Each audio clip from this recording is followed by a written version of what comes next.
الله أكبر الله أكبر الله أكبر كبيرا والحمد لله كثيرا وسبحان الله بكرة وأصيلا لا إله إلا الله والله أكبر الله أكبر ولله الحمد الحمد لله الذي أرسل رسوله بالهدى ودين الحق ليظهره على الدين كله وكفى بالله شهيدا أشهد أن لا إله إلا الله وحده لا شريك له وأشهد أن محمدا عبده ورسوله لا نبي ولا رسول بعده والصلاة والسلام على النبي المصطفى محمد صلى الله عليه وسلم وعلى آله وصحبه ومن سلك سبيله واهتدى بالهداه إلى يوم الدين. معاشر المسلمين رحمكم الله اتقوا الله حق تقاته ولا تموتن إلا وأنتم مسلمون يا أيها الذين آمنوا اتقوا الله وقولوا قولا سديدا يصلح لكم أعمالكم ويغفر لكم ذنوبكم ومن يطع الله ورسوله فقد فاز فوزا عظيما أما بعد الله أكبر الله أكبر الله أكبر الله أكبر الله أكبر ولله الحمد. معاشر المسلمين رحمكم الله. Takbir, tahmid, tahlil dan tasbih dikumandangkan tiada hentinya. Dosa-dosa telah berguguran seiring berlalunya bulan suci Ramadan 1444 Hijriah yang agung dan penuh berkah serta ampunan Allah yang Maha Pengampun. Pagi ini 1 Syawal 1444 Hijriah, kaum muslimin merayakan hari kemenangan, hari penghapusan dosa, dan hari kembalinya seorang yang dikehendaki oleh Allah Subhanahu wa taala. Buah dari keberhasilan seorang mukmin yang telah dapat mengalahkan dirinya, mengekang syahwatnya, mengendalikan nafsunya, menahan diri dari hal-hal yang sebenarnya bisa dilakukan, menghindarkan diri dari perilaku yang tidak terpuji, sehingga menjadikan sosok manusia muttaqin semulia-mulianya manusia di sisi Allah Subhanahu wa taala. Sehingga di dalam kehidupan Ramadan merupakan ciri kehidupan orang-orang mukmin. Oleh karena itu, ma'asyiral muslimin rahimakumullah, janganlah Ramadan hanya berhenti pada kehidupan bulan Ramadan, tetapi kehidupan Ramadan mari kita hidupkan selain pada bulan-bulan Ramadan, yang merupakan bentuk ketaatan kita, yang merupakan bentuk ketundukan kita, yang merupakan bentuk kepatuhan kita kepada Al-Khaliq Allah Azza wa Jalla. Allahu Akbar, Allahu Akbar, Allahu Akbar walillahil hamd. Kaum muslimin rahimakumullah, keberkahan bulan Ramadan dalam sebuah lintasan sejarah yang kita tidak bisa pungkiri, sebagaimana wujud limpahan rahmat karunia yang oleh Allah Subhanahu wa taala berikan kepada umat Islam. Kita diingatkan kembali peristiwa-peristiwa kemenangan-kemenangan besar atas kaum muslimin, atas musuh-musuhnya yang terjadi pada bulan Ramadan. Pada masa-masa lalu, kaum muslimin tidak hanya tertanggungkan beban hukum kaitannya dengan bulan Ramadan untuk berpuasa, tetapi lebih dari itu, sejarah membuktikan selain mereka berpuasa, mereka oleh Allah Subhanahu wa taala diuji dengan adanya peperangan-peperangan yang ada di dalam kehidupan mereka pada saat itu. Peristiwa demi peristiwa, kemenangan besar kaum muslimin atas musuh-musuh Allah Subhanahu wa taala yang terjadi pada bulan Ramadan, seperti perang Badar Al-Kubra terjadi pada 17 Ramadan tahun 2 Hijriah. Pada hari itu Allah Subhanahu wa taala menolong Islam dan kaum muslimin yang hanya berjumlah sekitar 300 orang di bawah komando langsung oleh Rasulullah sallallahu alaihi wasallam berhadapan dengan pasukan musyrikin yang berjumlah sekitar 1000 orang yang dipimpin oleh Abu Jahal. Kemudian yang kedua, perang Khandaq disebutkan juga, di mana ini adalah perang Azab atau perang sekutu, diawali pada bulan Ramadan tahun 5 Hijriah, di mana kaum muslimin menggali parit-parit sekitar di dalam yaitu Madinatul Munawwarah sebagai pertahanan. Dan pada bulan Syawal umat Islam meraih kemenangan besar terhadap tentara Ahzab. Kemudian yang ketiga, Rasulullah SAW beserta seluruh 10.000 sahabat beliau berangkat dari Madinah pada tanggal 10 Ramadan, tanggal peperangan menaklukkan Mekah yang kita kenal dengan Fathu Mekah. Demikian pula perang Hittin, peperangan antara pasukan kaum muslimin yang dipimpin oleh Sultan Salahuddin Al-Ayyubi melawan pasukan salib. 10.000 pasukan salib tewas di tangan kaum muslimin. Baitul Maqdis yang mana sejak 3 Sya'ban 429 Hijriah dikuasai oleh orang-orang salibis dapat direbut kembali ke pangkuan umat Islam pada 10 hari terakhir pada bulan Ramadan 1804 Hijriah.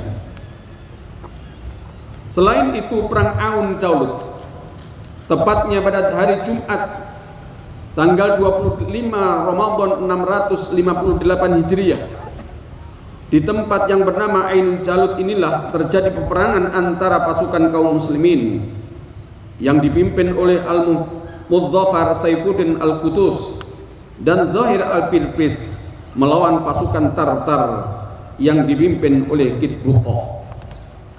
2 tahun setelah Hulakokan, Raja Tartar berhasil menduduki Baghdad pada tahun 656 Hijriah. Setelah membunuh, hanguskan dan membantai seluruh penduduk sekitar 800.000 sampai 2 juta orang yang termasuk, yaitu Khalifah Al-Mu'tasim Billah, khalifah terakhir, yaitu dari Bani Abbas. Dalam peperangan inilah pasukan kaum muslimin memperoleh kemenangan besar dan berhasil menghancurkan tentara Tartar yang sadis dan bengis. Bahkan Pangeran Jamaluddin Al-Qusi berhasil menerobos ke jantung pertahanan musuh dan membunuh panglima perang Tartar Kitbuqo. Khususnya di negeri kita ini, pada tanggal 9 Ramadan 1364 Hijriah, kita oleh Allah Subhanahu wa taala diberikan sebuah kemerdekaan, yaitu tanggal 17 Agustus 1945. Allah Subhanahu wa taala memberikan karunia kepada umat Islam di negeri ini dengan diproklamasikannya kemerdekaannya setelah merangkai perjalanan jihad fisabilillah sejak abad ke-16 Masehi melawan penjajah kafir Nasrani yang dimulai oleh Sultan Fatah, raja kerajaan Islam Demak yang kekuasaannya menginduk kepada Khalifah Turki Utsmani atau Ottoman pada saat itu. Demikian seterusnya estafet jihad fisabilillah itu terus beralih sehingga kita pun mengenal tokoh-tokoh nasional seperti Imam Bonjol, Pangeran Diponegoro, Patimura, kemudian Hos Cokro Aminoto, Kiai Agus Salim, Kiai Ahmad Dahlan, Kiai Haji Hashim Asy'ari dan lain-lainnya. Demikianlah kemenangan-kemenangan yang dianugerahkan oleh Allah Subhanahu wa taala kepada Islam dan kaum muslimin di bulan Ramadan, bulan yang agung dan penuh berkah. Momentum Ramadan adalah ditundukkannya syahwat maupun nafsu oleh iman, dihancurkannya kebatilan dan dikemenangkannya yaitu kebenaran, sebagaimana firman-Nya Allah Subhanahu wa taala, wa qul ja'al haqqu wa zahaqal batil innal batila kana zahuqa. Dan katakanlah, yang benar telah datang dan yang batil telah lenyap. Sesungguhnya yang batil itu adalah sesuatu yang pasti lenyap. Al-Quran surat Bani Israel ayat 81. Allahu Akbar, Allahu Akbar, Allahu Akbar walillahil hamd. Kaum muslimin rahimakumullah, akankah keberkahan bulan Ramadan bisa diperoleh kembali oleh umat Islam pada hari ini? Tentu saja kita harus selalu meyakini bahwa Allah Subhanahu wa taala tidak akan menyalahi janji-janjinya. Rahmatnya sangat luas meliputi segala sesuatu. Nikmat-nikmat dan karunia-Nya tak terhitung, dan kalau Allah telah kemudian membuktikannya kepada kaum, tidak akan pernah dicabut kembali kecuali kaum itu sendiri yang merubahnya.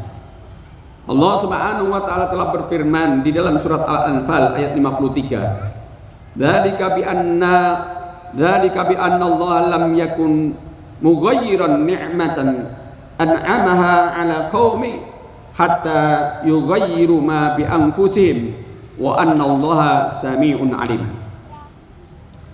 Siksa yang demikian itu adalah karena sesungguhnya Allah sekali-kali tidak akan merubah suatu nikmat yang dianugerahkannya kepada suatu kaum hingga kaum itu merubah apa-apa yang ada pada diri mereka sendiri. Dan sesungguhnya Allah Subhanahu wa taala mendengar lagi mengetahui.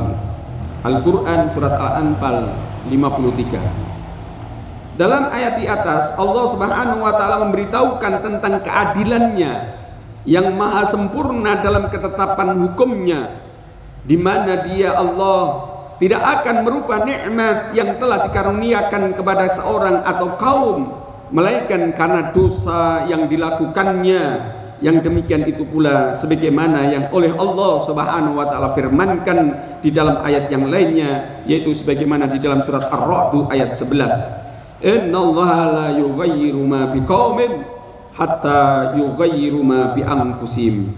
Wa idza aradallahu biqaumin su'an fala marraddalah wa ma lahum min dunihi min wal.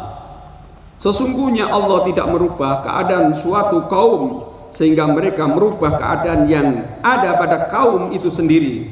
Dan apabila Allah mengendaki keburukan terhadap suatu kaum, maka tidak ada yang dapat menolaknya, dan sekali-kali tidak ada pelindung bagi mereka selain Dia. Al-Quran surat Ar-Ra'd ayat 11. Keadaan mereka tak ubahnya pada saat kemudian Fir'aun dengan pengikutnya serta orang-orang yang seperti mereka, ketika mereka mendustakan ayat-ayat Allah, Allah membinasakan mereka dengan disebabkan dosa-dosa mereka, dan Allah mencabut kembali nikmat yang Allah anugerahkan kepada mereka. Betapa sedih dan terenuhnya kita hari ini. Pelecehan demi pelecehan terhadap kaum muslimin, terhadap ajaran-ajaran Allah dan Rasul-Nya, dari persoalan yang kemudian sekarang ini telah merendahkan ajaran Islam serta kemudian merusak citra Islam dan kaum muslimin. Ulama-ulama kaum muslimin dikriminalisasi, dan upaya-upaya untuk menjauhkan Islam dengan umat dengan mengembuskan isu-isu yang kemudian itu merupakan semuanya adalah fitnah akhir zaman. Allahu Akbar, Allahu Akbar, Allahu Akbar walillahil hamd. Kaum muslimin rahimakumullah, adanya pergeseran nilai secara umum dalam tubuh kaum muslimin seperti itulah yang menyebabkan jauhnya rahmat Allah dari mereka. Mereka di dalam sementara ini dalam kondisi internal kaum muslimin sedemikian rupa Di lain pihak, musuh-musuh kaum muslimin dan umat Islam sangat antusias untuk menempuh jalan cara yang memungkinkan untuk melenyapkan kebenaran Islam, walaupun dengan cara ataupun hujah-hujah yang batil, ataupun tindakan-tindakan yang tidak manusiawi, memenjarakan para ulama, aktivis-aktivis muslim, bahkan tidak segan-segan membunuh mereka sekalipun belum tentu bersalah secara hukum dan memang belum ada ketetapan hukumnya, baik kasus KM50 ataupun kemudian mereka yang diduga terorisme.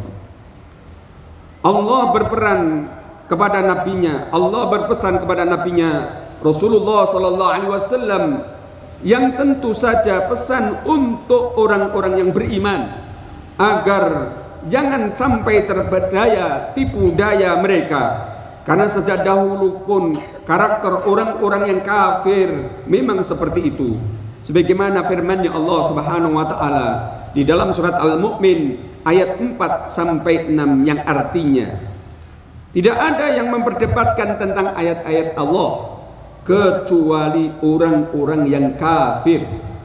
Karena itu janganlah pulang balik mereka dengan bebas dari suatu kota ke kota yang lain, memperdayakan kamu sebelum mereka, karena Nuh dan golongan-golongan yang bersekutu sesudah mereka telah mendustakan Rasul dan tiap-tiap umat yang telah merencanakan makarnya terhadap Allah, terhadap Rasulnya, mereka untuk menawannya, dan mereka membantah dengan alasan-alasan yang batil untuk melenyapkan kebenaran dengan cara yang batil itu.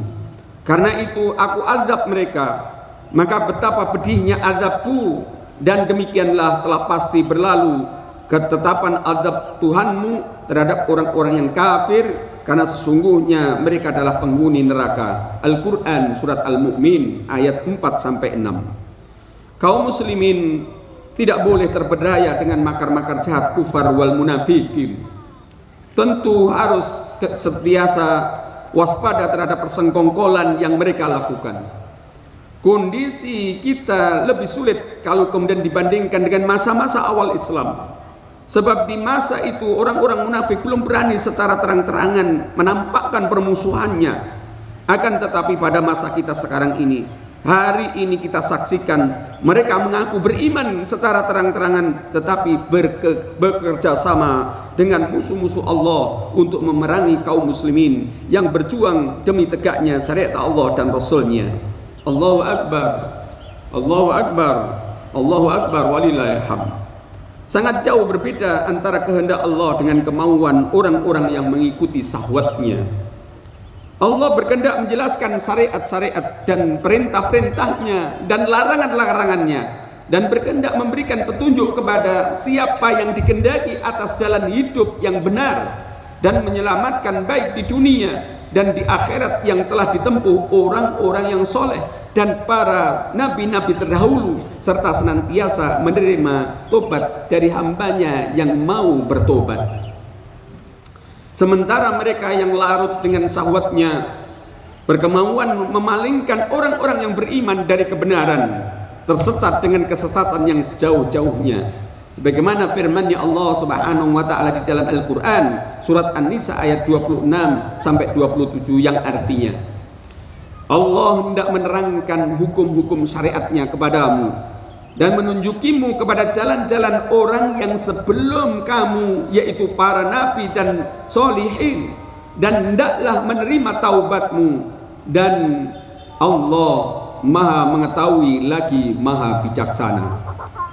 Dan Allah hendak menerima taubatmu, sedang orang-orang yang mengikuti hawa nafsunya bermaksud supaya kamu berpaling sejauh-jauhnya dari kebenaran. Al-Quran surat An-Nisa ayat 26 sampai 27. Kejahatan yang sangat besar adalah upaya menjauhkan umat Islam dari agamanya, melecehkan Islam, membantah dengan hujah-hujah yang batil untuk melenyapkan kebenaran Islam. Dan perhatikanlah sebagaimana di dalam surat Al-Kahfi Allah Subhanahu wa taala memberitahukan kepada kita semuanya yang artinya, dan tidak kami utus Rasul hanyalah pembawa berita gembira dan sebagai pemberi peringatan. Tetapi orang-orang yang kafir membantah dengan yang batil, agar dengan demikian mereka dapat melenyapkan yang hak, dan mereka menganggap ayat-ayat kami dan peringatan-peringatan terhadap mereka sebagai olok-olokan. Dan siapakah yang lebih zalim daripada orang yang telah diperingatkan dengan ayat-ayat Tuhannya, lalu dia berpaling daripadanya dan melupakan apa yang telah dikerjakannya oleh kedua tangannya? Sesungguhnya kami telah meletakkan tutupan di atas hati mereka sehingga mereka tidak memahaminya, dan kami letakkan pula sumbatan di telinga mereka, dan kendati pun kamu menyeru mereka kepada petunjuk, niscaya mereka tidak akan mendapatkan petunjuk selama-lamanya. Al-Quran surat Al-Kahfi ayat 56 sampai 57. Sungguh perbuatan mereka tidaklah berdampak kecuali untuk diri mereka sendiri dari akibat apa yang kemudian mereka mengolok-olokkan ayat-ayat Allah, berpaling dari kebenaran, tidak bertanggung jawab atas apa yang telah dilakukan. Hati mereka tertutup, telinga mereka tersumbat, maka tidaklah sekali-kali mereka akan mendapatkan petunjuk selama-lamanya. Allahu Akbar, Allahu Akbar, Allahu Akbar, walillahil hamd. Ma'asyiral muslimin rahimakumullah. Pemikiran-pemikiran yang menyimpang, gagasan-gagasan yang busuk seperti skenario-skenario jahat dan semacamnya bersumber dari syahwat yang tidak terkendali, hawa nafsu yang diperturutkannya, sebagaimana kita mengutip perkataan Syekhul Islam Ibnu Taimiyah.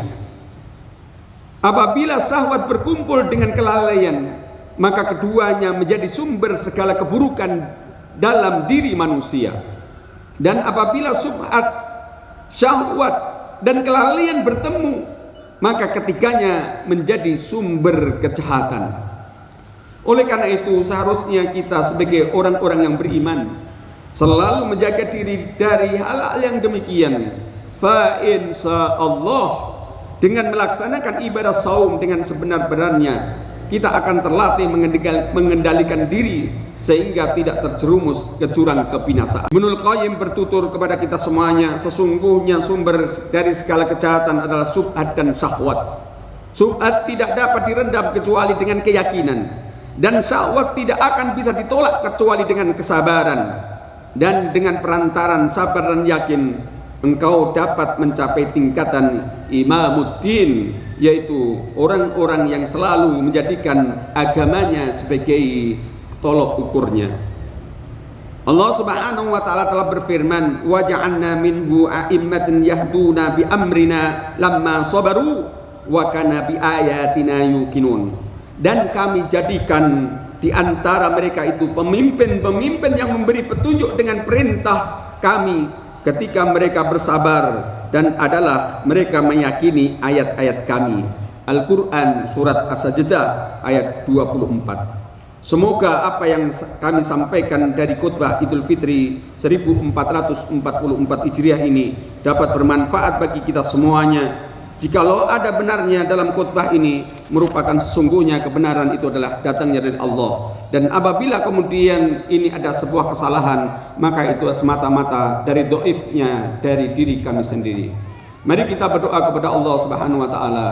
Mudah-mudahan Allah Subhanahu wa taala memberikan banyak keberkahan kita setelah kita melalui yang namanya Ramadan 1444 Hijriah ini, dan mudah-mudahan kehidupan Ramadan masih kemudian ada pada diri kita semuanya, dan mudah-mudahan kita semuanya dimasukkan derajat kita menjadi orang-orang yang muttaqin. Amin amin ya rabbal alamin.